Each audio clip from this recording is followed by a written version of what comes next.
अकबर, बीरबल और अनाज की कमी। मुगल सल्तनत के एक सुनहरे दौर में, जब अकबर का राज पूरे भारत में फैला हुआ था, तब दिल्ली और आगरा का इलाका खुशहाली और रौनक से भरा हुआ रहता था। बाजारों में रंग बिरंगे कपड़े, मिठाइयों की सुगंध, नीलाम होती घोड़ों की कतारें और तमाम रियासतों से आकर लोग व्यापार करते थे। मगर इसी रौनक के बीच एक ऐसा समय आया जब मौसम ने करवट बदल ली और सल्तनत पर एक ऐसी परछाई पड़ी जिसे लोग अनाज की कमी नाम से याद करने लगे।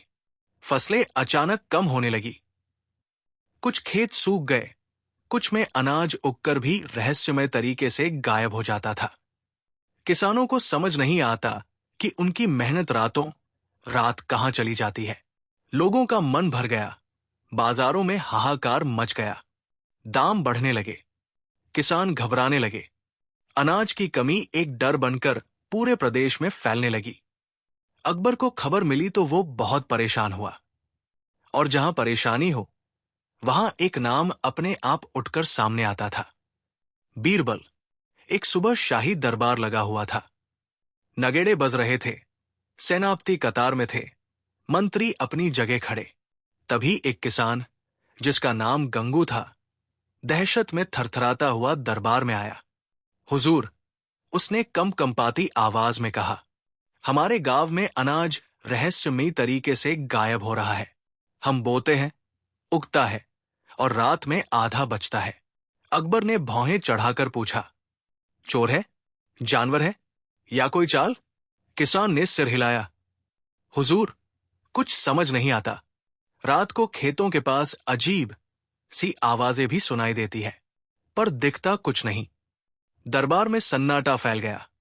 अकबर ने एक पल सोचा, फिर अपनी गर्दन घुमाकर बोला, बीरबल कहाँ है? सैनिक ने उत्तर दिया, हुजूर, वे अभी महल के पुस्तकालय में है। उसी वक्त बीरबल दरबार में प्रवेश करता है। उसकी चाल धीमी, चेहरे पर हल्की मुस्कान, लेकिन आंखों में वही पुरानी गहराई, जिससे लगता था कि वो लोगों की बातों के पीछे छिपे सच को पढ़ सकता है। अकबर ने कहा, बीरबल, ये मामला जितना दिखता है उससे कहीं ज्यादा उलझा हुआ लगता है। बीरबल ने शांत स्वर में उत्तर दिया, जहां अनाज गायब हो वहां सच्चाई के बीज भी दबी होती है। हुजूर, खोज निकालना हमारा काम है। और इसी क्षण से एक नई रहस्य कथा की शुरुआत हुई। बीरबल ने निर्णय लिया कि वो खुद गांव जाकर स्थिति को समझेगा। 3 सैन्य गार्ड साथ लिए वो रास्ते पर निकल पड़ा। गांव की हवा में अजीब सी नमी थी। खेत सुनसान थे, गांववासी बेचैन घूमते थे। बच्चे दाल के पानी जैसी पतली खिचड़ी खाकर पेट भरने की कोशिश कर रहे थे। जब बीरबल गांव पहुंचा तो बुजुर्गों ने उसे घेर लिया। साहब, हमें बचाइए, हमारी फसल रातों को गायब हो रही है। कुछ लोग कहते हैं कि खेतों पर परछाइयां घूमती है। बीरबल ने शांत स्वर में कहा, मुझे सब बताइए, पर एक एक करके। घबराने से सच बिगड़ जाता है। वो खेतों को देखने निकल पड़ा। धूप ढल रही थी। खेतों में गेहूं के पौधे खड़े थे, लेकिन बीच बीच में ऐसे हिस्से भी थे जहां कटाई जैसे निशान थे, मानो किसी ने चोरी छिपे आधी रात में वहां काम किया हो। बीरबल ने घास उठाकर ध्यान से देखा। मिट्टी पर हल्के हल्के पैरों के निशान थे, ना इंसान के जैसे बिल्कुल साफ, ना जानवर के जैसे पूरी तरह चौड़े, कुछ बीच का। उसने मन में सोचा, ये निशान साधारण नहीं, इनमें कोई चाल है। रात होने को थी। हवा में सन्नाटा एक रहस्य का रूप ले चुका था। गांव वाले घरों में बंद हो गए। केवल बीरबल, 2 सैनिक और गंगू किसान खेत के किनारे छिपे बैठे थे। धीरे धीरे चांद निकला। खेतों पर हल्की सफेद रोशनी पड़ने लगी। तभी अचानक कुछ हलचल हुई। पहले तो बस पत्तियों के हिलने की आवाज, फिर हल्के हल्के कदमों की आहट। धक धक धक धक। बीरबल ने आंखें तरेरी। झाड़ियों के पीछे से 2 धुंधले साए निकलते दिखाई दिए। एक लंबा, एक छोटा, लेकिन वे इंसान नहीं लग रहे थे। उनके कंधे झुके थे, गर्दन दबी थी और दोनों किसी बोरे जैसी चीज उठाए हुए थे। गंगू किसान ने भय में फुसफुसाकर कहा, यही है साहब, यही हमारी फसल चुराते हैं। सैनिक तलवार निकालने ही वाले थे कि बीरबल ने हाथ रोक लिया। नहीं, अभी नहीं, पहले देखना जरूरी है कि ये कौन है। दोनों साए खेत में घुसे। गेहूं झट झट करके भरने लगे। उनके हाथ तेज, शरीर फुर्तीला, और फिर पलक झपकते ही वे अंधेरे में गायब हो गए। बीरबल ने सैनिक से कहा, हम इनके पीछे जाएंगे। साए जिस दिशा में गए थे वही बीरबल और सैनिक चल पड़े। कुछ दूरी पर एक पुरानी बावली थी जो सालों से सूखी पड़ी थी। गांव लोग कहते थे कि उसमें कुछ रहता है, इसलिए कोई वहां नहीं जाता था। साए उसी बावली की ओर गए थे। बीरबल नीचे उतरा। अंदर अंधेरा, सिर्फ दीवारों पर जली हुई दियों की थोड़ी सी कालिख। नीचे एक जगह दीवार टूटी हुई थी। हुजूर, ये दीवार पहले ठीक थी, गंगू ने डरते हुए कहा। बीरबल ने दीवार में बनी बड़ी दरार को परखा। रात का अंधेरा मानो उस दरार में और गहराता जा रहा था। बीरबल ने सैनिकों को इशारा किया, आओ। दीवार के भीतर एक लंबी सुरंग थी। सुरंग में ठंडी हवा थी। ऊपर मकड़ी के जाले, नीचे मिट्टी में पैरों के निशान। ये सुरंग लगभग 20 से 25 मिनट तक चलती गई। फिर एक जगह सुरंग चौड़ी हुई और वहां बीरबल जो देख रहा था वो उसकी भी कल्पना से बाहर था। सुरंग के अंत में एक छोटा सा भूमिगत इलाका था जो किसी गुप्त गांव जैसा दिखता था। कुछ लोग लालटेन के सहारे चावल कूट रहे थे। कुछ बड़े बोरों में गेहूं भर रहे थे। दीवारों पर टंगे औजार। और वही दो साए अब साफ दिखाई दे रहे थे। वे दोनों असल में गांव के ही गरीब लोग थे, रामू और बाला। परंतु सवाल यह था, वे ऐसा क्यों कर रहे थे? बीरबल ने साहस से कदम बढ़ाया। रुको! सारे लोग चौंक गए। रामू और बाला बोरों के ऊपर खड़े रह गए। बीरबल ने शांत आवाज में पूछा, तुम लोग चोरी क्यों कर रहे हो? रामू ने धीमे स्वर में कहा, साहब, हम चोरी नहीं कर रहे। बीरबल ने आंखें सिकोड़ ली। तो फिर क्या कर रहे हो? रामू बोला, अनाज जमा कर रहे हैं, क्योंकि आने वाले दिनों में बहुत बड़ी मुसीबत आने वाली है। बीरबल चौंक गया। कौन सी मुसीबत? रामू और बाला ने एक दूसरे को देखा। फिर बोले, इस बार बारिश देर से आएगी, फसलें और सूखेंगी, गांव भूखा मर जाएगा। हम ये अनाज बचा रहे हैं ताकि बाद में गांव वालों को बांट सकें। बीरबल कुछ सेकंड उन्हें देखता रहा। उनकी आंखों में डर था, लेकिन उसमें झूठ की झलक नहीं थी। बीरबल ने पूछा, यह भविष्य तुम्हें किसने बताया? रामू डरते हुए बोला, किसान रामदास ने। वो कहता है कि उसे आसमान पढ़ना आता है। वो कहता है कि बादल दूर हो गए हैं। बीरबल ने मन में सोचा, कहानी कुछ और गहरी लग रही है। बीरबल ने सुरंग का निरीक्षण किया। उसे साफ महसूस हुआ कि यहां सिर्फ अनाज का ढेर नहीं, बल्कि एक बहुत बड़ी योजना थी। कुछ गांव वाले गुप्त तरीके से अनाज इकट्ठा कर रहे थे, वो भी किसी भविष्य की आशंका के कारण। लेकिन बीरबल ने कहा, अगर तुम्हें डर था तो तुम खुलकर अकबर को बताते। चोरी का सहारा क्यों लिया? रामू ने जवाब दिया, साहब, हमने पहले बताया था, पर किसी ने हमें गंभीरता से नहीं लिया। हमें लगा कि बाद में सब लोग हमारी हंसी उड़ाएंगे, इसीलिए हम चुपचाप अनाज बटोर रहे थे। बीरबल ने भारी सांस ली। मामला पहले जितना सरल दिखाई देता था, उतना था नहीं। जब बीरबल सुरंग से बाहर निकलने लगा, तभी उसे हवा में एक अजीब सी गंध महसूस हुई। ये गंध उसने पहले भी खेतों में महसूस की थी, मानो किसी के कपड़ों पर लगी कोई खास सुगंध। वो ठिठक गया। ये गंध खेतों में भी थी, पर वहां तो सिर्फ किसान थे। फिर ये गंध सुरंग तक कैसे पहुंची? अगर चोरी सिर्फ ये दो लोग कर रहे होते, तो सुरंग और खेतों में एक ही तरह की गंध क्यों? ये संकेत देता था कि कहानी में कोई तीसरा व्यक्ति भी है। जो अभी सामने नहीं आया है। बीरबल ने चुपचाप उस गंध को मन में नोट कर लिया। अगली सुबह उसने गांव वालों को खुले मैदान में बुलाया। सब इकट्ठा हुए। बीरबल ने कहा, तुम्हारे अनाज चोरी नहीं हो रहा था, बल्कि कुछ लोग डर के कारण उसे छिपा रहे थे, भविष्य की चिंता में। गांव वाले हैरान। उन्होंने गुस्से में रामू और बाला को घूरा, लेकिन बीरबल ने हाथ उठाकर सभी को शांत किया। वे गलत थे, पर उनके इरादे गलत नहीं थे। पर असली सवाल अभी भी बाकी है। आखिर फसल कम क्यों हो रही है? बादल सच में दूर क्यों हैं? और खेतों में वही अजीब गंध क्यों महसूस होती है? गांव वाले एक दूसरे को देखने लगे। तभी एक बूढ़ा किसान बोला, साहब, कुछ महीनों से जंगल की तरफ जाने वाले रास्ते पर रात को रोशनी दिखती है। कोई है जो वहां अजीब काम करता है। बीरबल ने पूछा, कौन?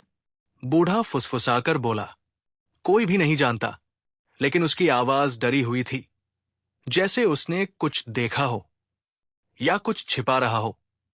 बीरबल उस रात अकेले जंगल में गया। हवा तेज, पेड़ों के बीच से गुजरती हवा रहस्यमय आवाजें निकाल रही थी। कुछ दूर उसने रोशनी की हल्की चमक देखी। वो चुपचाप उस दिशा में बढ़ा। रोशनी एक छोटी झोपड़ी से आ रही थी, जो गांव का कोई भी किसान इस्तेमाल नहीं करता था। बीरबल धीरे से खिड़की के पास पहुंचा। अंदर एक आदमी बैठा था। उसका चेहरा धुंध में ढका हुआ, और वो सामने रखे बड़े बड़े मिट्टी के बर्तनों में कुछ मिला रहा था। कुछ पाउडर जैसा, कुछ पीला सा, कुछ अजीब गंध वाला। बीरबल चौंका।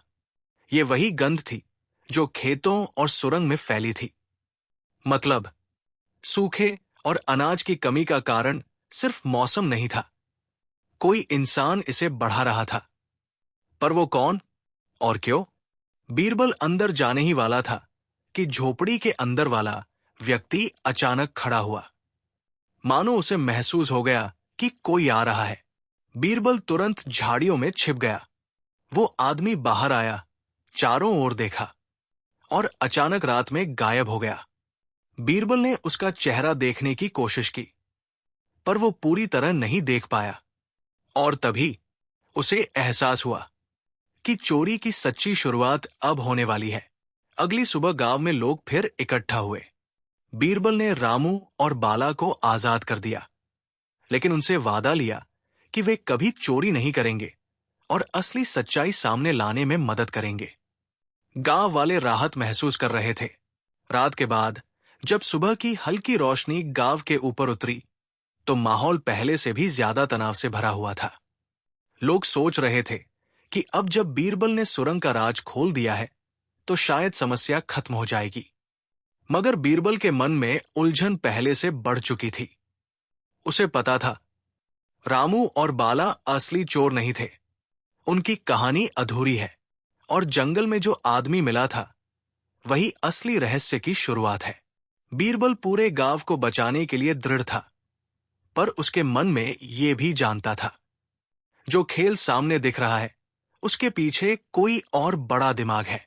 बीरबल गांव की चौपाल के पास बना एक छोटा कमरा लेकर वहां रुका था। रात भर वो सो नहीं पाया। उसकी आंखों के सामने बार बार वही दृश्य घूमता रहा। जंगल की झोपड़ी, मिट्टी के बड़े बर्तन, उनमें मिलाया जाने वाला अजीब सा पाउडर, और वो आदमी जो अचानक गायब हो गया था।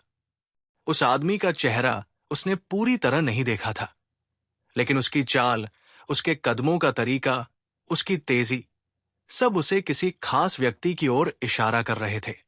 बीरबल सोच रहा था, अगर वो आदमी गांव का ही होता तो गांव वाले उसे पहचानते। अगर वो बाहर का होता तो उसे गांव की तरफ आने में डर लगता। लेकिन वो झोपड़ी में इतना आराम से काम कर रहा था। इसका मतलब है कि वो यहां कई दिनों से है। वो सोच में डूबा रहा कि उसी समय दरवाजे पर दस्तक हुई। गंगू किसान था। साहब, क्या आप सोए नहीं? बीरबल ने धीरे से पूछा। गंगू, मुझे उस पुरानी झोपड़ी के बारे में सब कुछ बताओ। वो किसकी थी? गंगू ने कहा। साहब, वो झोपड़ी कभी एक बूढ़े चरवाहे की थी। कई साल पहले उसकी मौत हो गई। तब से वो छोड़ दी गई। कोई वहां नहीं जाता, क्योंकि सबको लगता है कि वहां कुछ अजीब होता है। बीरबल ने सोचा, अजीब बातें हमेशा असलियत की छाया होती है। डर वहीं फैलता है जहां कोई सच छिपाया गया हो। सुबह होते ही बीरबल, दो सैनिक और गंगू उसी जंगल की ओर गए जहां पिछली रात वो आदमी मिला था। झोपड़ी के पास पहुंचते ही गंगू डर गया। साहब, रात के बाद यहां कोई नहीं आता। गांव वाले कहते हैं कि यहां से अजीब आवाजें आती हैं।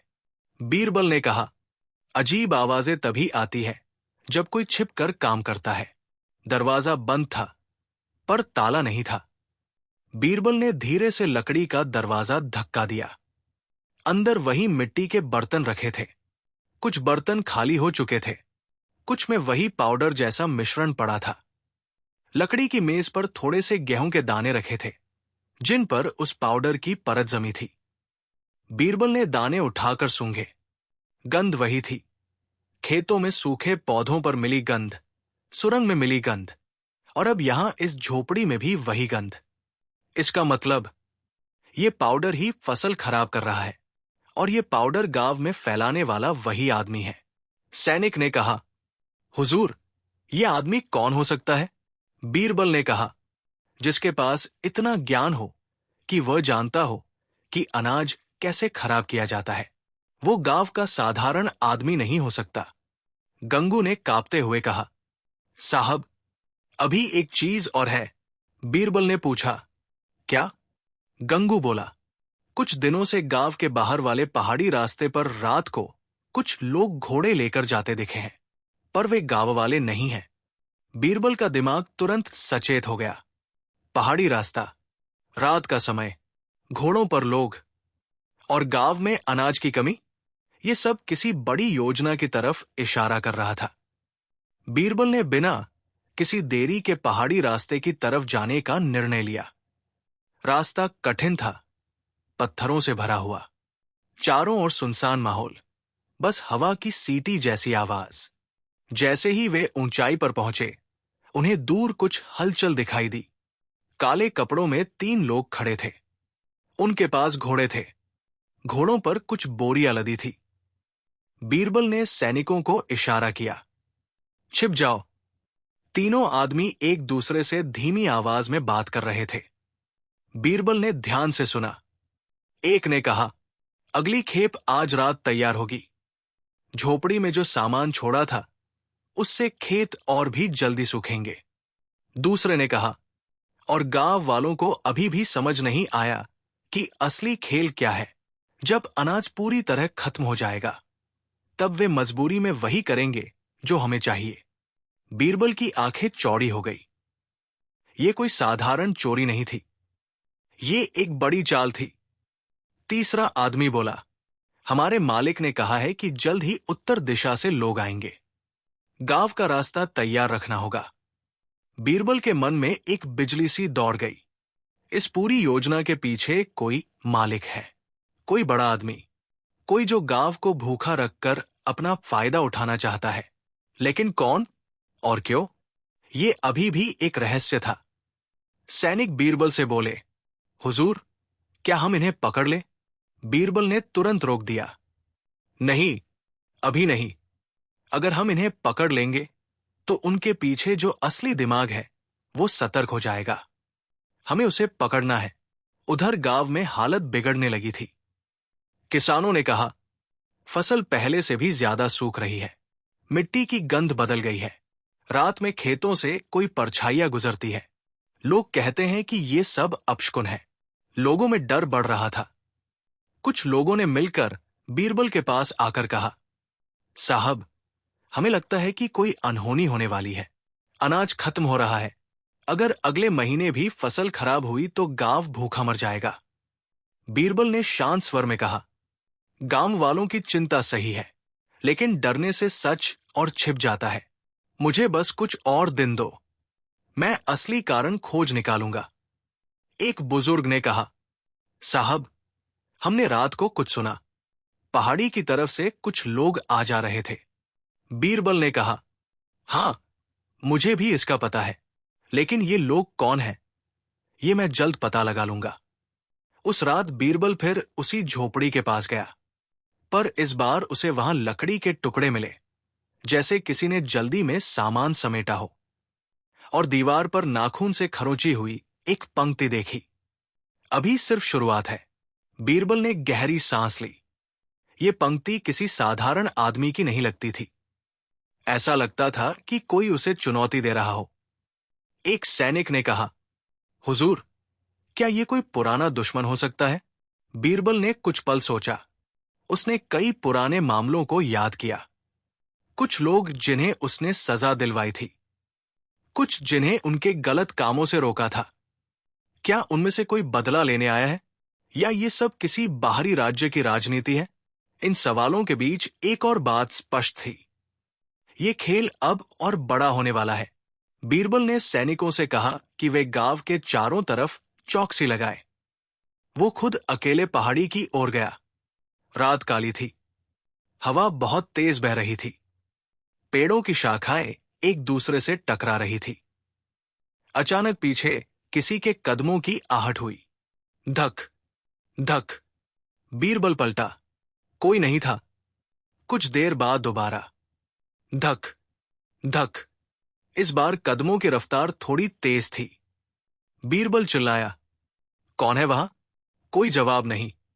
कुछ और कदमों बाद दूर एक परछाई दिखी। वही आदमी, वही चाल, वही तेजी।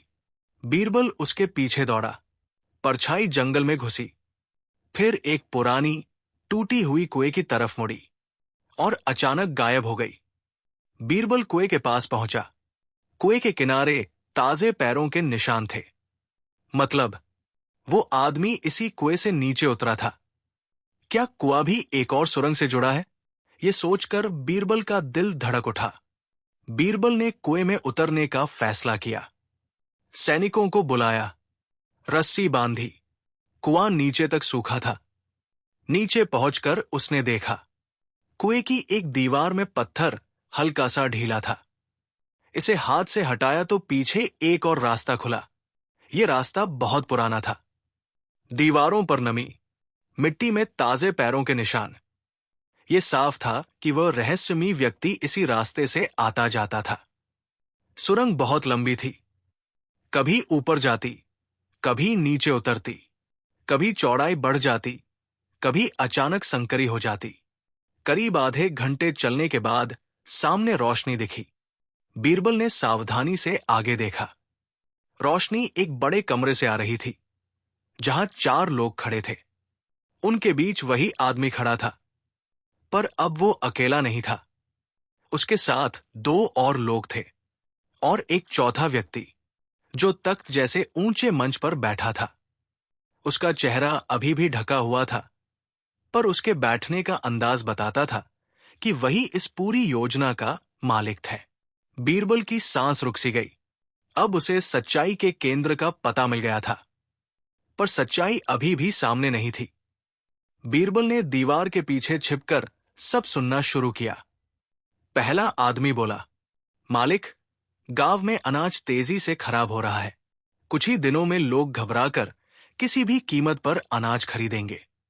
दूसरा बोला, और तभी हम उन्हें ऊंचे दामों पर अनाज बेचेंगे। गांव हमारा कर्जदार बन जाएगा। तीसरा बोला, फिर हम गांव की जमीनें ले सकते हैं। वहां जो हम चाहते हैं वो बनाया जा सकेगा। मालिक ने धीरे से कहा, योजना ठीक चल रही है, लेकिन बीरबल इस मामले में आ चुका है। वो सब खराब कर सकता है। बीरबल के दिल की धड़कन एक पल को रुक गई। मालिक ने आगे कहा, बीरबल की नजर तेज है, उसे रोकना होगा। जब तक ये खेल पूरा न हो जाए, कोई गलती नहीं होनी चाहिए। पहला आदमी बोला, मालिक, हम आज रात झोपड़ी से सब सामान हटा देंगे, ताकि कोई सबूत न बचे। बीरबल ये सुनकर समझ गया, वे लोग अपना अगला कदम उठाने वाले हैं। गांव में अभी खतरा खत्म नहीं हुआ, बल्कि अब और बढ़ गया है। बीरबल वापस मुड़ने ही वाला था कि उसके पैरों के नीचे एक छोटा पत्थर खिसक गया। उसकी आवाज गूंज गई। अंदर बैठे लोग चौंक गए। कौन है? दीवार के पीछे कोई है। तुरंत 2 आदमी मशाल लेकर सुरंग की ओर भागे। बीरबल तेजी से पीछे हटा, लेकिन सुरंग संकरी थी। उसने एक चट्टान के पीछे छिपते हुए सांस रोक ली। दोनों आदमी उसकी तरफ आए। उनके कदमों की आवाज बहुत पास थी। धक, धक, धक। एक आदमी बोला, लगता है कोई जासूस है। दूसरा बोला, अगर मिला तो यही खत्म कर देंगे। बीरबल पूरी तरह शांत रहा। उसके सामने दो विकल्प थे, या तो भागे या हमला करे, लेकिन दोनों ही विकल्प खतरनाक थे। उसने तय किया, सही समय का इंतजार करेगा। कई मिनट बाद दोनों आदमी लौट गए। बीरबल ने राहत की सांस ली, लेकिन अब वो जानता था, खतरा जितना वो सोच रहा था उससे कई गुना बड़ा है। सुरंग से बाहर निकलकर बीरबल गांव लौटा, लेकिन गांव में हलचल थी। कई लोग खेतों में इकट्ठा हुए थे और चिल्ला रहे थे, हमारी आधी फसल अचानक काली पड़ गई। गंध आ रही है। ये कोई बीमारी नहीं है साहब, ये किसी इंसान का काम है। बीरबल ने खेत देखा। सही कहा, कुछ जगह के पौधे काले पड़ चुके थे। और वही गंध। मतलब रहस्यमयी आदमी बीती रात फिर खेतों में आया था। लोग गुस्से में थे। कुछ ने कहा, हमें लगता है कि बाहर से कोई आकर ये सब कर रहा है। हमें रात में पहरा देना चाहिए। गांव को बचाना होगा। बीरबल ने सबको शांत किया। डर से काम बिगड़ता है। हमें समझदारी से काम लेना होगा। आज रात मैं खुद निगरानी करूंगा। रात होते ही बीरबल ने खेतों, पहाड़ी रास्तों और गांव की गलियों में नजर रखना शुरू किया। सैनिक भी छिपकर गांव के अलग अलग हिस्सों पर तैनात थे। आधी रात को अचानक गांव के एक घर की छत पर एक परछाई दिखाई दी। बीरबल ने तुरंत इशारा किया। वह रहा। परछाई खेतों की तरफ भागी। बीरबल उसके पीछे दौड़ा। कई बार उसका हाथ लगभग उस आदमी तक पहुंच गया, पर वो बार बार अंधेरे में गायब हो जाता। अचानक वो आदमी गांव के बीच वाले पुराने कुएं की ओर मुड़ा और फिर से नीचे उतर गया। बीरबल उसके पीछे गया, लेकिन इस बार कुएं के अंदर के रास्ते में धुआं फैला हुआ था। आंखों में जलन होने लगी, सांस रुकने लगी। रहस्यमयी आदमी अंदर से चिल्लाया, अगर तुम्हें सच में ये खेल समझना है तो अकेले यहां मत आना। और उसके कदमों की आवाज धीरे धीरे दूर चली गई। बीरबल सोच में पड़ गया। उस आदमी की आवाज, बोलने का तरीका, चाल, सब कुछ जाने पहचाने जैसा था। कोई ऐसा जो गांव से भी जुड़ा हो और बाहर के लोगों से भी। शायद वही मालिक का दाहिना हाथ है। बीरबल ने मन में सोचा, जिस तरह ये आदमी मुझे यहां रोक रहा है, यह स्पष्ट है कि असली खेल अभी शुरू ही हुआ है। अगली सुबह बीरबल ने राजा अकबर के नाम पत्र लिखा। हुजूर, अनाज की कमी कोई साधारण समस्या नहीं है। इसके पीछे एक गहरी और खतरनाक योजना है। गांव को बचाने के लिए मुझे और समय चाहिए। कुछ लोग गांव को भूखा रखकर उसे अपने नियंत्रण में लाना चाहते हैं। असली नेता अभी सामने नहीं आया। पत्र भेजने के बाद वो तैयार हुआ। आज रात वही रात थी जब वो आदमी फिर आएगा। उसका अगला कदम जरूर आज ही होगा। रात गहरी थी। आसमान में बादलों की मोटी परत थी। गांव एकदम शांत। बीरबल एक पेड़ के पीछे छिपा था। सैनिक दूर दूर फैले थे। अचानक फिर वही आहट, धीमी, छिपी हुई, लेकिन साफ। परछाई खेत की ओर बढ़ी। इस बार बीरबल ने उसे घेर लिया। रुको, उसने आवाज लगाई। आदमी रुका, धीरे धीरे मुड़ा। चांद की हल्की रोशनी में उसका चेहरा थोड़ा दिखाई दिया। बीरबल चौंक गया। वो किसी भी गांव वाले जैसा नहीं था, लेकिन पूरी तरह बाहरी भी नहीं दिखता था। उसके कपड़े सादे थे, लेकिन चाल एक प्रशिक्षित व्यक्ति की तरह। आदमी ने मुस्कुराकर कहा, तुम जल्दी पहुंच गए, बीरबल। बीरबल ने पूछा, तुम कौन हो? आदमी ने कहा, मैं वही हूं जो तुम्हें अभी जानना नहीं चाहिए। बीरबल ने कहा, तुम फसलें खराब क्यों कर रहे हो? क्यों गांव को भूखा रखना चाहते हो? आदमी बोला, क्योंकि गांव को भूखा करना ही असली योजना का पहला हिस्सा है। बीरबल ने पूछा, और दूसरा हिस्सा? आदमी ने धीरे से कहा, वो हिस्सा अभी बाकी है। और अचानक उसने एक मुट्ठी भर पाउडर हवा में उछाल दिया। घना धुआं फैल गया। बीरबल खांसने लगा। आंखें बंद हो गई। जब उसने दोबारा आंखें खोली, आदमी गायब था। सुबह गांव में अजीब बेचैनी थी। खेतों के पास लोग इकट्ठे थे। कुछ पौधे और काले हो गए थे। कुछ जगह मिट्टी सूख कर भूर-भूरी बन चुकी थी, जैसे किसी ने जमीन से नमी खींच ली हो। बीरबल खेतों को ध्यान से देख रहा था। रहस्यमयी पाउडर की हल्की सी परत हवा के साथ मिट्टी पर भी फैल चुकी थी। गंगू किसान बोला, साहब, लगता है रात में फिर कोई आया था। एक बुजुर्ग औरत रोती हुई बोली, अगर ऐसा ही चलता रहा तो हम खाना कहां से लाएंगे? बच्चों का क्या होगा? दूसरा किसान बोला, साहब, हमें लगता है कि ये लोग गांव पर कब्जा करना चाहते हैं। पहले खेत खराब किए, फिर अनाज की कमी होगी, फिर वे ऊंचे दामों पर अनाज बेचेंगे। बीरबल बोला, हां, तुम सही दिशा में सोच रहे हो, लेकिन अभी पूरी कहानी सामने नहीं आई है। हमें असली चेहरे पकड़ने होंगे। गांव वाले बोले, हम आपके साथ हैं साहब। बीरबल मुस्कुराया, लेकिन उसके मन में चिंता थी, क्योंकि जो योजना अब तक सामने आई थी वो तो बस ऊपर की परत थी। नीचे बहुत गहरा खेल चल रहा था। उस दिन दोपहर को बीरबल अकेले कुएं की तरफ गया। कुएं के आसपास फिर वही हल्की गंध महसूस हो रही थी। ये साफ था कि रहस्यमयी आदमी फिर इस रास्ते से आया या गया था। बीरबल ने कुएं में उतरकर उस गुप्त रास्ते की ओर बढ़ना शुरू किया। इस बार उसके कदम बहुत शांत थे। हर आवाज वो ध्यान से सुन रहा था। सुरंग के अंदर कुछ नई चीजें दिखाई दी। दीवार के पास नया कपड़े का टुकड़ा पड़ा था। फर्श पर पैरों के निशान पहले से ज्यादा थे। एक जगह थोड़ी नमी थी, जैसे कोई भारी बोरी ले जाकर रखी गई हो। बीरबल ने कपड़े को हाथ में लिया। ये कपड़ा गांव का नहीं था। गुणवत्ता भी अलग थी। उसने सोचा, इसका मतलब है कि बाहरी लोग इस काम में शामिल हैं, गांव के अंदर के लोग नहीं। सुरंग में कुछ दूर चलने के बाद उसे एक जगह मोड़ दिखाई दिया, जो पहले उसने नहीं देखा था। वहां पत्थरों के पीछे एक संकीर्ण रास्ता था। यह रास्ता बहुत कम इस्तेमाल हुआ लगता था। शायद ये मालिक तक पहुंचने वाला असली रास्ता था। बीरबल ने उस रास्ते पर कदम रखा।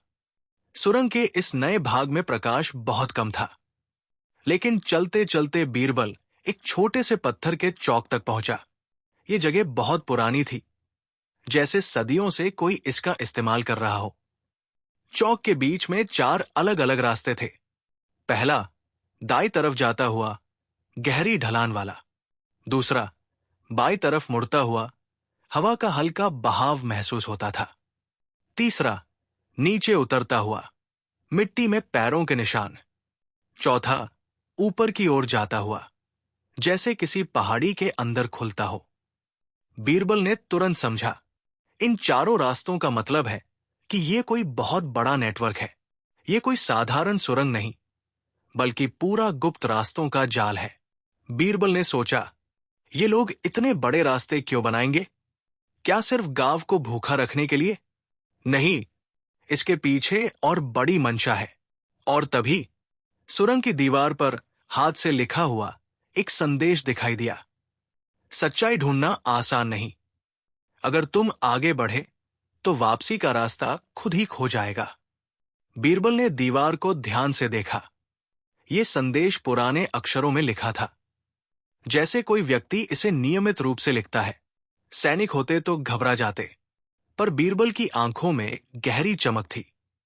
सच छुपाना चाहते हो तो मैं उसे ढूंढ कर ही रहूंगा। बीरबल पहले रास्ते पर चला, गहरी ढलान वाला। जैसे जैसे वो नीचे उतरता गया, हवा भारी होने लगी। एक अजीब सी मिट्टी की गंध आ रही थी। कुछ दूर जाने पर उसे एक बड़ा कमरा मिला। कमरे में अनाज के पुराने बोरे पड़े थे। काफी बोरे खाली थे। कुछ में वही पाउडर जैसा मिश्रण भरा था। बीरबल ने बोरे की बुआई को ध्यान से देखा। इस पर किसी का नाम कटा हुआ था। ये नाम किसी गांव वाले का नहीं था, एक बाहरी व्यापारी का था। मतलब ये पूरा खेल सिर्फ गांव तक सीमित नहीं, किसी व्यापारी का भी इसमें हाथ है। वही कमरे की दीवार पर एक नक्शा टंगा था। नक्शे में कई गांव चिन्हित थे। उन पर लाल निशान थे। निशान उस दिशा में फैले थे जहां बाजार लगते थे। मतलब ये योजना सिर्फ एक गांव की नहीं, बल्कि कई गांवों के अनाज पर कब्जा करने की है। और इससे एक बात साफ हो गई, मालिक बहुत बड़ा आदमी है और कोई साधारण दुश्मन नहीं। बीरबल चौक पर लौट आया और दूसरे रास्ते पर गया। यह रास्ता संकीर्ण था। हवा तेज बह रही थी, जैसे रास्ता किसी प्राकृतिक गुफा में जाता हो। कुछ दूरी पर एक खुला हिस्सा मिला। वहां दीवारों पर मिट्टी के बर्तन रखे थे। उनमें कुछ जड़ी बूटी जैसी चीजें थी। बीरबल ने एक बर्तन उठाया। उसकी गंध पहचानी हुई थी। वो पाउडर में इस्तेमाल होती थी। और उसके ठीक पीछे एक छोटा थैला पड़ा था। थैले पर एक निशान बना था, 3 रेखाओं वाला। बीरबल ने इस निशान को ध्यान से देखा। ये वही निशान था जो पहाड़ी रास्ते पर दिखे घोड़ों पर बने चिन्ह जैसा था। मतलब घोड़ों वाले लोग और ये सुरंग वाले लोग एक ही समूह के थे। ग्रुप बड़ा था, व्यवस्थित था और शायद किसी आदेश पर काम कर रहा था। यह रास्ता सबसे अंधेरा था। मिट्टी में गहरी जड़ें थी, जैसे कोई पुराना पेड़ ऊपर हो। बीरबल ने दीवार को हाथ लगाया। दीवार में हल्की गर्मी महसूस हुई। यह गर्मी प्राकृतिक नहीं हो सकती थी। कुछ आगे जाकर उसे एक पुरानी लोहे की जाली दिखी। जाली के पीछे एक और कमरा था। कमरे में 2 आदमी बैठे थे। दोनों एक दूसरे से बात कर रहे थे। एक बोला, मालिक ने कहा है कि अगले 3 दिनों में अनाज बिल्कुल खत्म होना चाहिए। दूसरा बोला, और गांव वाले मजबूर होकर हमसे अनाज खरीदेंगे। फिर हम उन्हें कर्ज देंगे।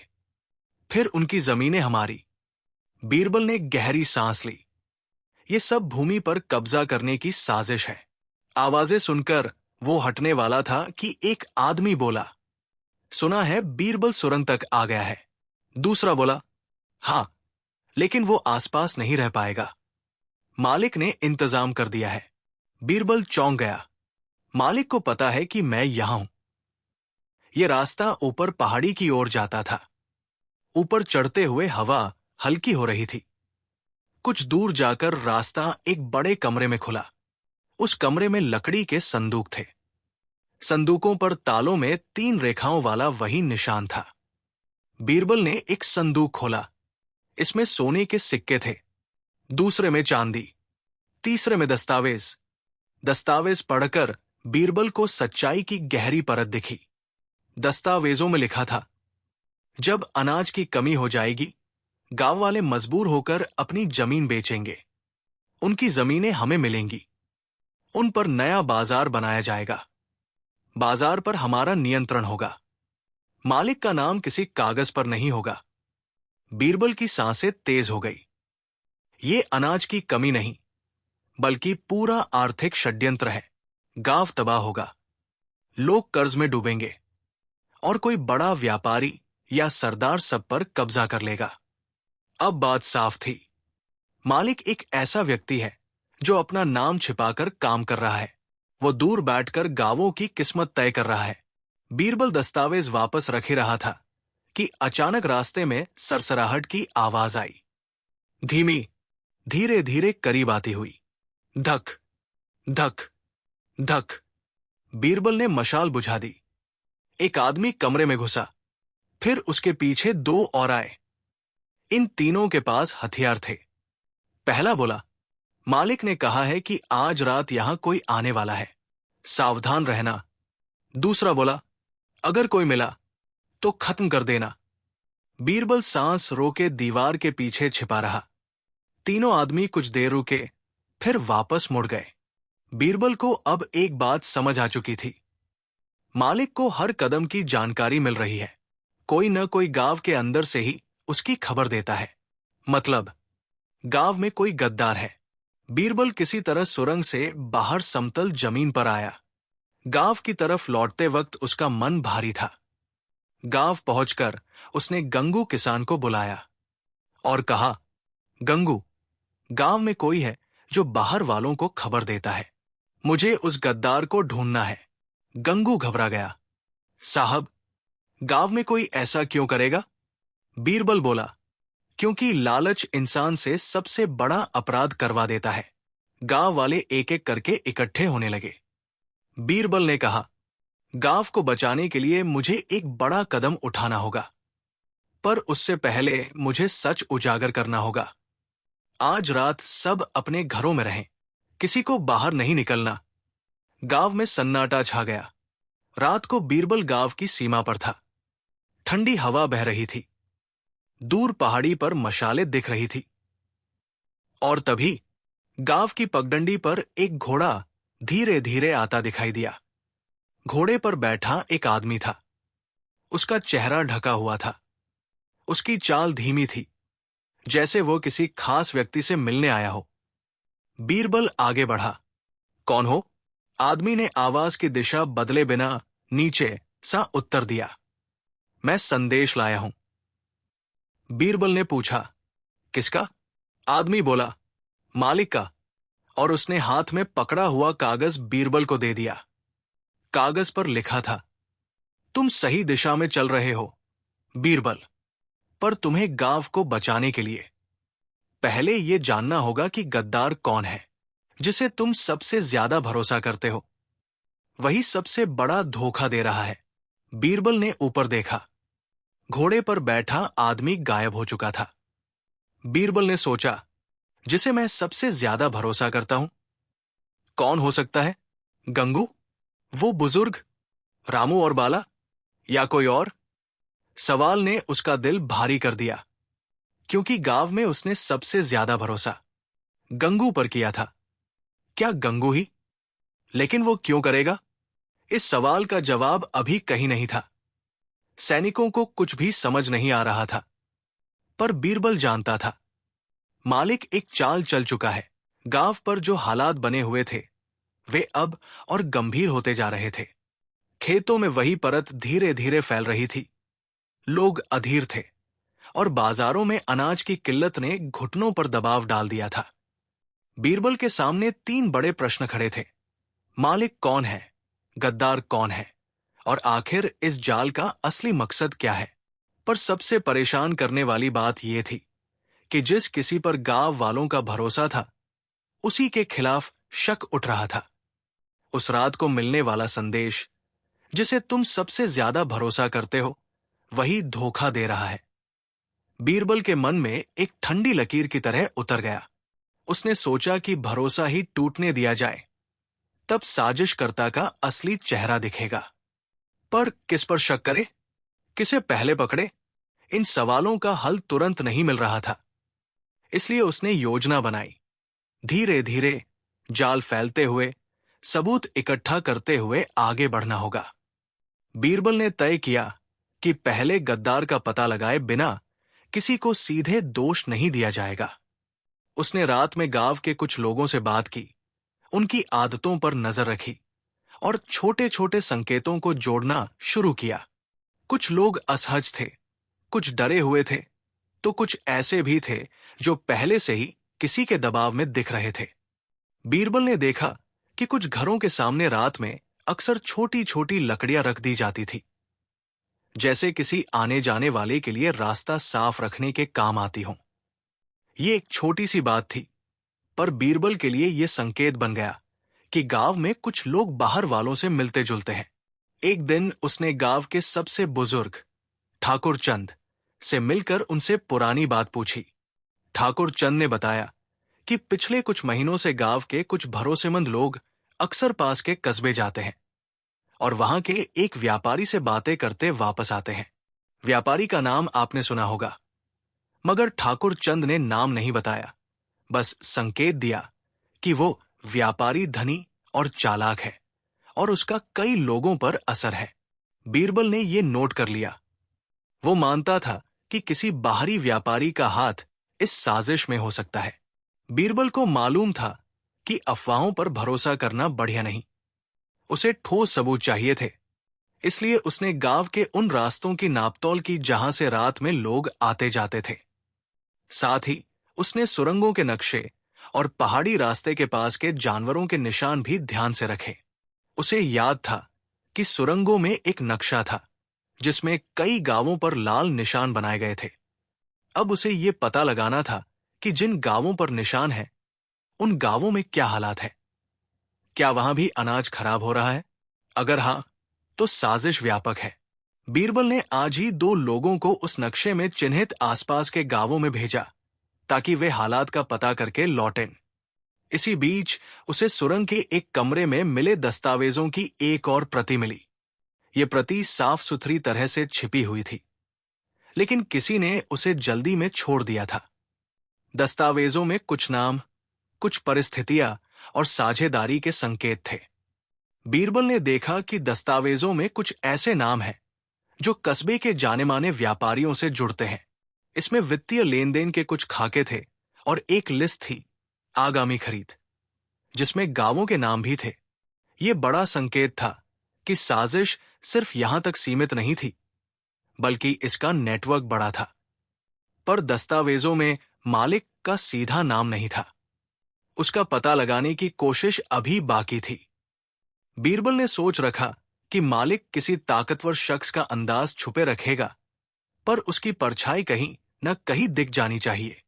कुछ दिनों बाद जब बीरबल का जांच दल लौट कर आया, उसने बताया कि नक्शे में चिन्हित होने वाले 3 गांवों में भी अनाज की हालत खराब है।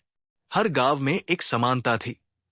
खेतों में हल्की सी परत, बोरी में वही पाउडर और कुछ घरों में वही 3 रेखाओं वाला निशान।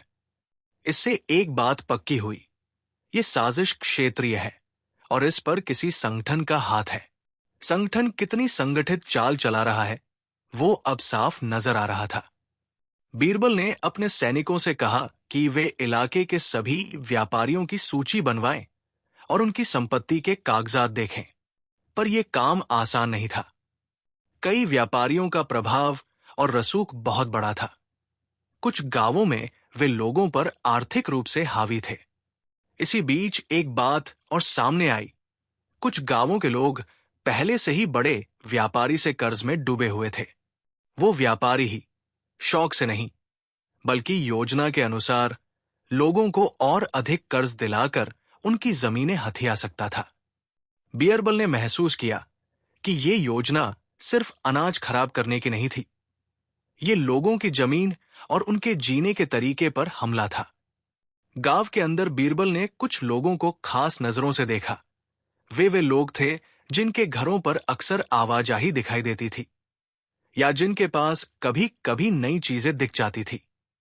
उन पर शक करना आसान काम नहीं था, पर बीरबल ने जाना कि गद्दार ज्यादातर वे लोग होते हैं जिन्हें लालच हो या जो दबाव में हो।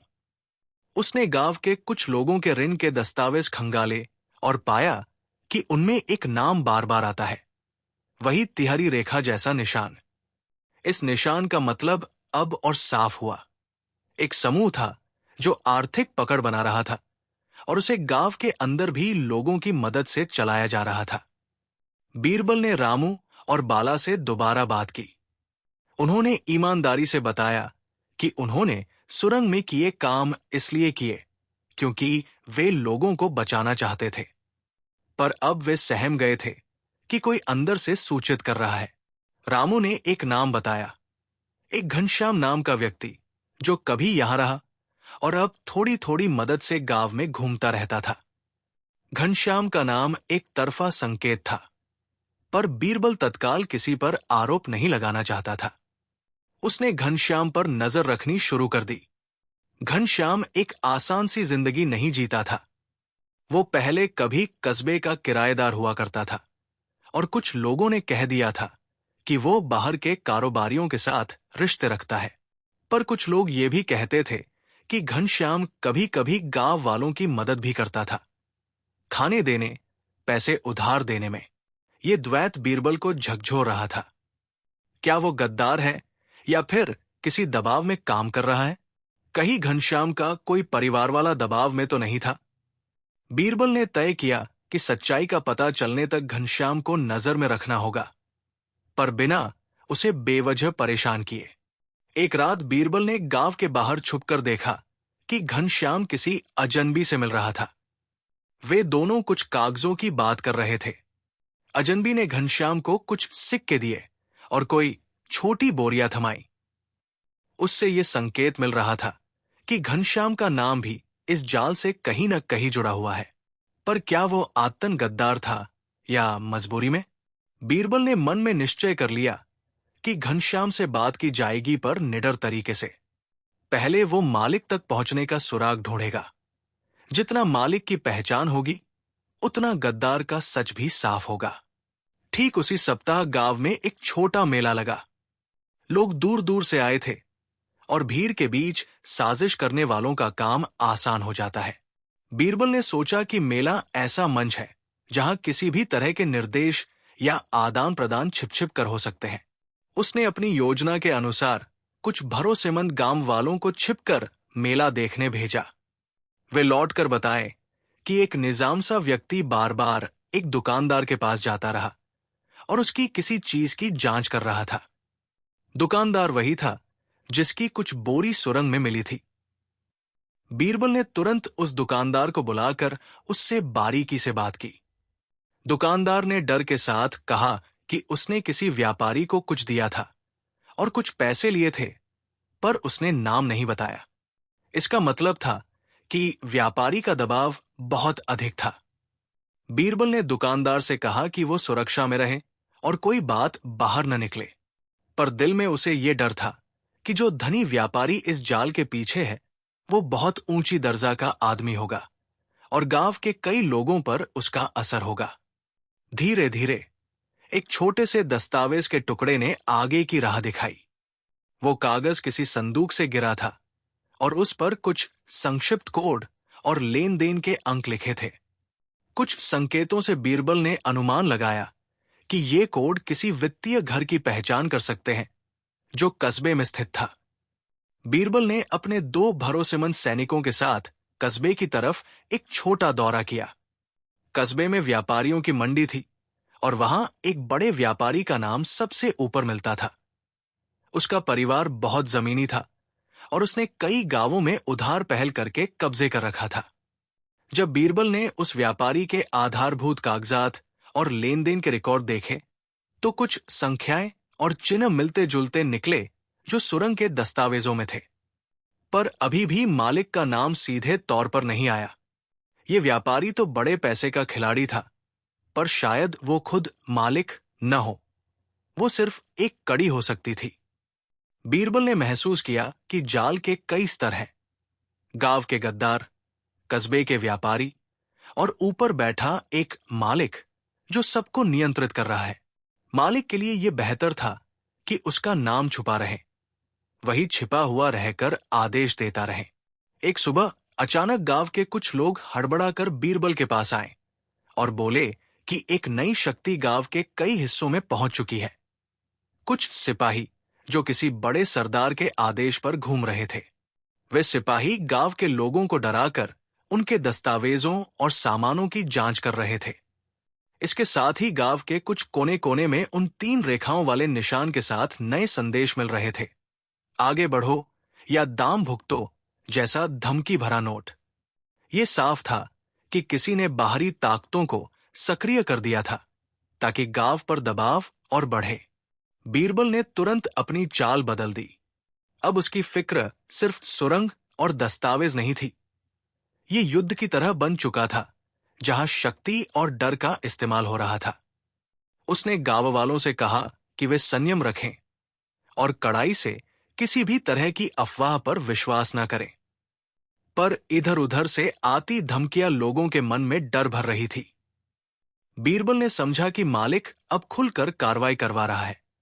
शायद उसने सोचा कि डर फैलाकर असली उद्देश्य आसान होगा। बीरबल ने धीरे धीरे सभी संकेतों को जोड़ना शुरू किया। घनश्याम के व्यवहार पर नजर रखी गई, गांव के कुछ लोगों की संपत्तियों पर निगाह रखी गई और कस्बे के व्यापारी की गतिविधियों पर गौर किया गया। फिर एक रात उस दुकानदार के घर पर छुपे हुए रहकर बीरबल ने देखा कि घनश्याम किससे मिलता है। वही व्यापारी का एक परिचित आदमी जो अक्सर कस्बे से आता जाता था। वे दोनों कुछ पैसों की अदला-बदली कर रहे थे और घनश्याम ने कुछ कागज लिए। ये नजारा बताते हुए बीरबल ने घनश्याम को उठाया और सामने बुलाया। घनश्याम ने अब और छुपाने का प्रयास नहीं किया। उसके चेहरे पर वजन था और उसकी आंखों में पछतावे का भाव था। घनश्याम ने धीरे से कहा कि उसने अपनी पत्नी की बीमारी के इलाज के लिए कर्ज लिया था और जब वो चुकाने में असमर्थ हुआ तो व्यापारियों ने उसे दबाया। व्यापारियों ने कहा था कि अगर वो उन लोगों की मदद करेगा, रात में कुछ सूचनाएं देगा, कुछ रास्ते साफ रखेगा, तो वे कुछ पैसे और सुरक्षा देंगे। घनश्याम ने बताया कि वो कभी चंद सिक्कों के लिए अपने गांव का नुकसान नहीं चाहता था, पर परिवार की मजबूरियां ने उसे वहां खड़ा कर दिया। उसने ये भी बताया कि उसने खुद कभी अनाज में पाउडर नहीं डाला। उसने सिर्फ रास्ते और कुछ छोटी छोटी जानकारियां दी थी, पर उसने कभी नहीं सोचा था कि ये इतना बड़ा जाल बन जाएगा। बीरबल ने घनश्याम की बात सुनी और उसे दंडित करने की बजाय एक रास्ता दिया, सच बताओ और साथ न देना। पर साथ ही बीरबल ने समझा कि घनश्याम जैसी कई छोटी कड़ियां हो सकती थी, लोग जो दबाव में थे और जिनका इस्तेमाल बड़े खिलाड़ियों ने किया था। घनश्याम की बातों से पता चला कि व्यापारी के पीछे एक और विशाल ताकत थी, एक ऐसा व्यक्ति जो शहर में बसता है और कई व्यापारियों और सरदारों को काबू में रखता है। घनश्याम ने कुछ नाम बताए, जिनमें से एक नाम अधिकतर मामलों में जुड़ा था। एक संपन्न नामी आदमी जिसका परिवार पहले से ही जमीन संपत्ति के धनी थे।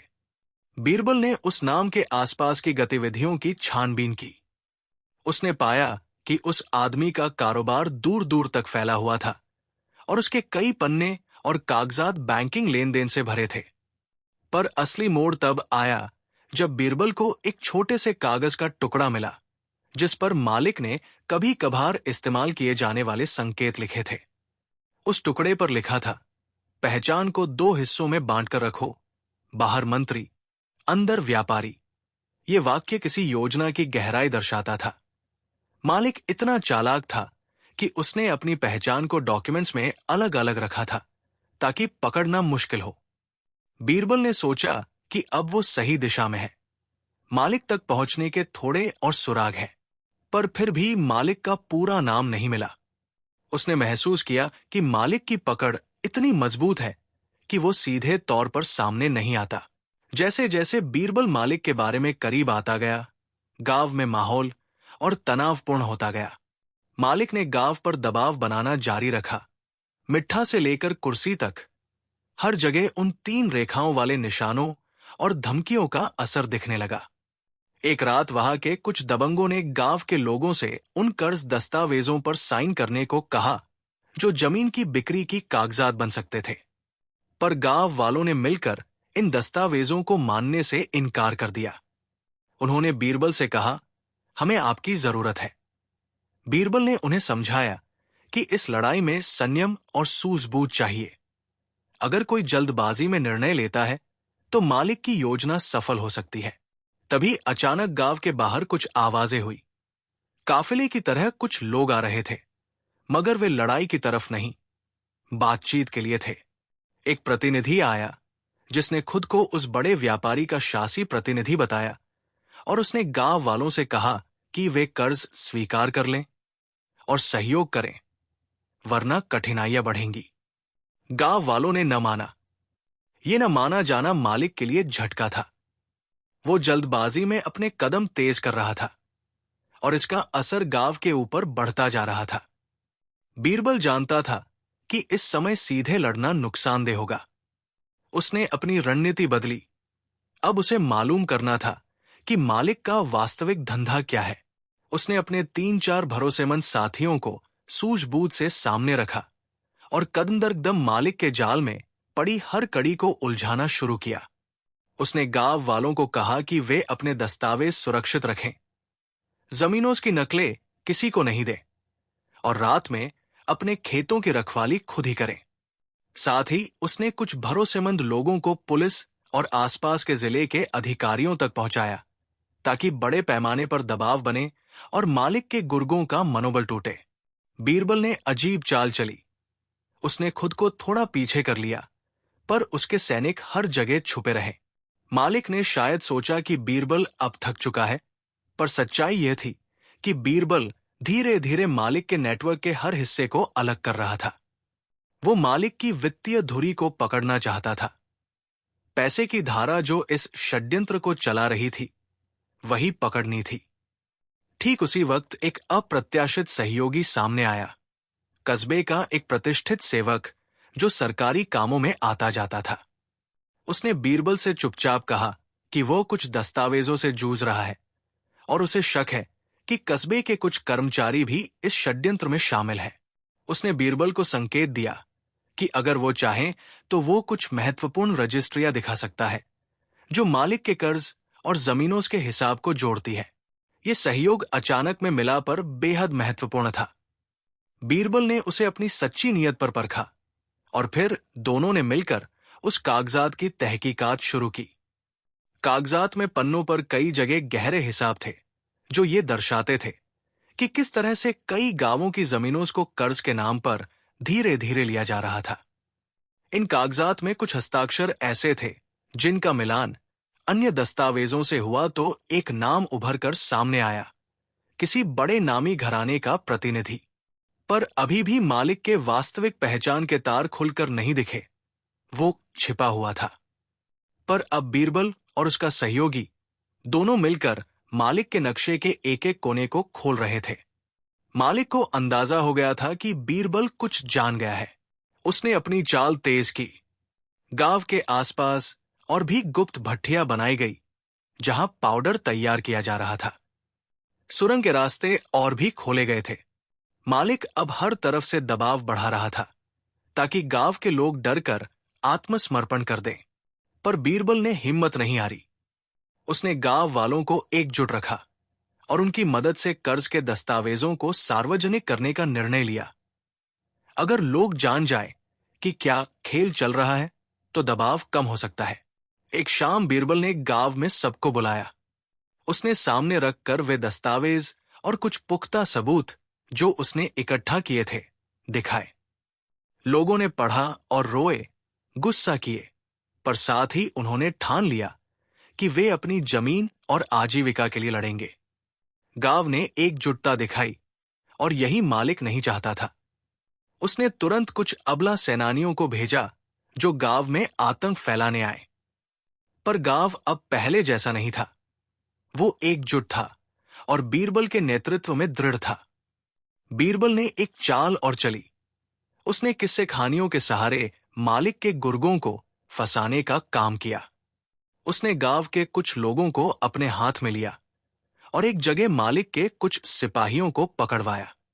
पकड़े गए लोगों से पूछताछ हुई और उनसे छोटे छोटे नाम निकले, पर इन नामों में भी मालिक का ठोस नाम नहीं आया। मालिक ने किसी तरह अपनी पहचान को और गहरा कर रखा था, जैसे झुलसा हुआ आग स्थान स्थान पर बूंदे छोड़कर भाग गया हो। पर बीरबल के मन में अब एक नए तरह की खबर गूंजने लगी। कोई बहुत बड़ा कदम उठाया जा रहा था।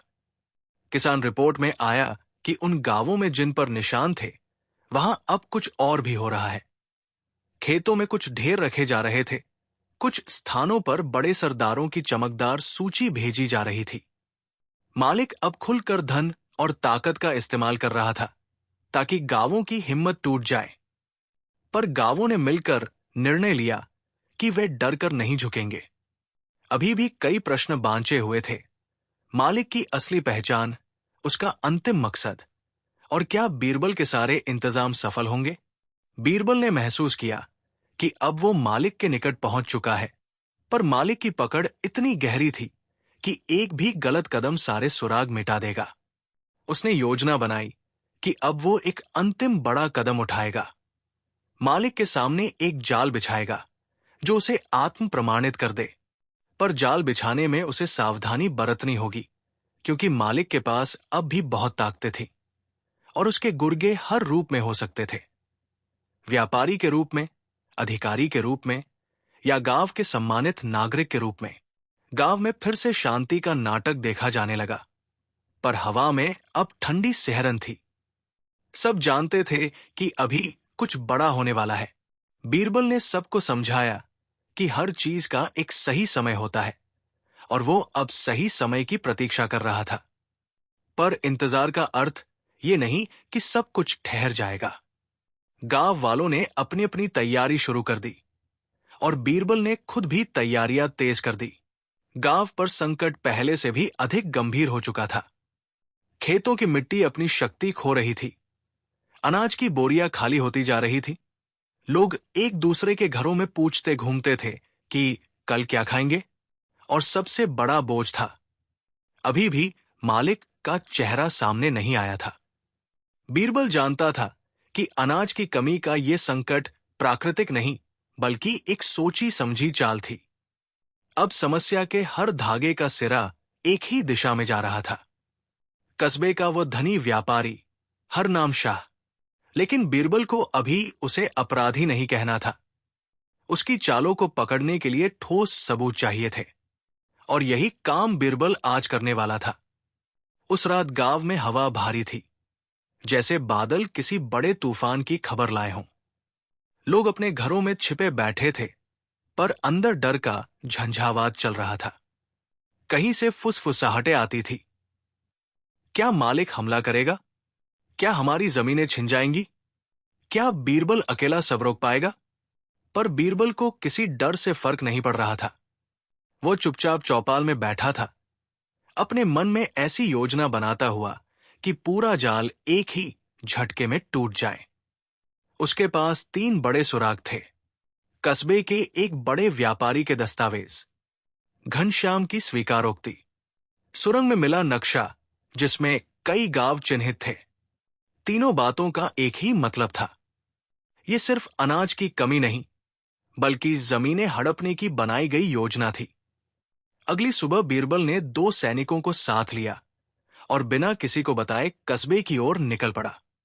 कस्बा हमेशा की तरह गुलजार था। मसालों की दुकानों से खुशबू, लोगों की आवाजें, घोड़ों के खुरों की धक-धक।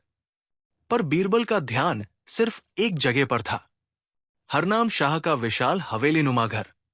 वो घर बाहर से शांत था, लेकिन अंदर ऐसी गतिविधियां चल रही थी जो सामान्य नहीं दिखती थी। बीरबल ने एक चाय वाले को पूछते हुए कहा, "ये हरनाम शाह कौन है? लोग उससे इतना डरते क्यों हैं?" चाय वाले ने चारों ओर देखकर धीमी आवाज में कहा, "हजूर, वो बहुत ताकतवर आदमी है। कर्ज पर पैसा देता है और लोग जब चुका नहीं पाते तो उनकी जमीन ले लेता है। कई गांव उसकी मुट्ठी में आ चुके हैं।" बीरबल की आंखों में चमक आई। यानी चाल वही है जो गांव में हो रही है। बीरबल सीधे उसके घर गया। उसके पहरेदारों ने रास्ता रोका, लेकिन जब बीरबल ने अपना नाम बताया तो उसे अंदर जाने दिया। हरनाम शाह सिंहासनुमा कुर्सी पर बैठा था। उसके चेहरे पर चालाक मुस्कान थी। वो बोला, "वाह बीरबल जी, आपने हमारे कस्बे को अपनी उपस्थिति से धन्य कर दिया है। बताइए, कैसे आना हुआ?"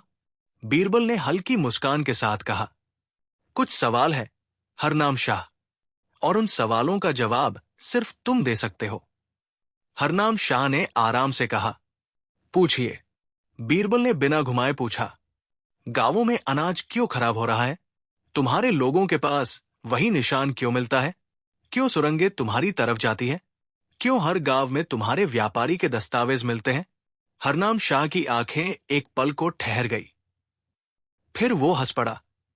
"लगता है आपको गलत जानकारी मिली है बीरबल जी। मैं तो सिर्फ एक व्यापारी हूं। मेरी रुचि तो बस व्यापार में है।" बीरबल ने गहरी आवाज में कहा। "व्यापार में या जमीनें हड़पने में?" हवेली में सन्नाटा छा गया। हरनाम शाह का चेहरा अब हंसी से पत्थर जैसा शांत हो चुका था। उसने कहा, "बीरबल, ये खेल बहुत बड़ा है, तुम्हारी समझ से भी बड़ा।" बीरबल मुस्कुराया, "तो ठीक है, मुझे वही पसंद है जिसमें रहस्य बड़े हों।" हरनाम शाह ने धीरे धीरे कहा, "मैं मालिक नहीं हूं, मैं सिर्फ एक मोहरा हूं। असली मालिक वो है जिसकी दिमागी पकड़ इतनी मजबूत है कि उसे कोई पहचान नहीं सकता। बीरबल ने पूछा, तो वो कौन है? हरनाम शाह थोड़ा पास आया और बोला, वो है राज्यसभा का मंत्री रघुवीर सिंह। मुझ पर और कई व्यापारियों पर उसका कर्ज है। वो चाहता है कि गांवों की सारी जमीनें उसकी हों। फिर वो वहां नए बाजार और कारखाने बनाकर बड़ा मुनाफा कमाएगा। बीरबल चौंक गया। ये आदमी केवल व्यापारी नहीं, बल्कि बहुत बड़े राजनीतिक प्रभाव वाला था। हरनाम शाह बोला, और आपने जो पाउडर पाया, वो रघुवीर सिंह की प्रयोगशाला में तैयार होता है। वो फसलें खराब करता है ताकि अनाज कम हो जाए और लोग मजबूर होकर अपनी जमीनें बेच दें। बीरबल ने गहराई से सुना। अब सारे तंतु एकत्र हो चुके थे। अब सिर्फ अंतिम प्रहार बाकी था। बीरबल तुरंत आगरा लौटा और अकबर को सारी बात बताई। अकबर ने गुस्से में कहा, एक मंत्री ने खुद जनता के पेट पर हमला किया, ये माफ नहीं होगा। बीरबल ने योजना बनाई। रघुवीर सिन्हा को सबके सामने पकड़ा जाएगा। सुरंग के दस्तावेज, नक्शा और सबूत तैयार किए जाएंगे। हरनाम शाह गवाह बनेगा। अगले ही दिन अकबर ने एक विशेष दूत भेजा और छापेमारी का आदेश जारी हुआ। रघुवीर सिन्हा का महल राज्य के बाहर एक अलग इलाके में था। यह स्थान सामान्य लोगों के लिए बंद था। बीरबल सैनिकों के साथ पहुंचा। महल के अंदर एक प्रयोगशाला थी। वही वो पाउडर बन रहा था। बीरबल ने जोर से कहा, रघुवीर सिंह, तुम्हारी सारी चाल खत्म हो चुकी है। रघुवीर सिंह ने चिल्लाकर कहा, तुम सोचते हो तुम मुझे रोक सकते हो? मैं मंत्री हूं। मेरी ताकत तुम्हारी कल्पना से भी ज्यादा है। बीरबल ने कहा, ताकत जनता से मिलती है और जनता को भूखा रखने वाला कभी बच नहीं सकता। सैनिकों ने रघुवीर सिन्हा को पकड़ लिया। सारी प्रयोगशाला बंद कर दी गई। जब बीरबल गांव लौटा, लोग उसके पैरों में गिर पड़े। गांव वालों ने कहा, साहब, आपने हमें बर्बादी से बचा लिया। बीरबल बोला, नहीं, तुम्हारी एकजुटता ने तुम्हें बचाया है। अगर तुम डर जाते या हार मान लेते तो मालिक का खेल सफल हो जाता।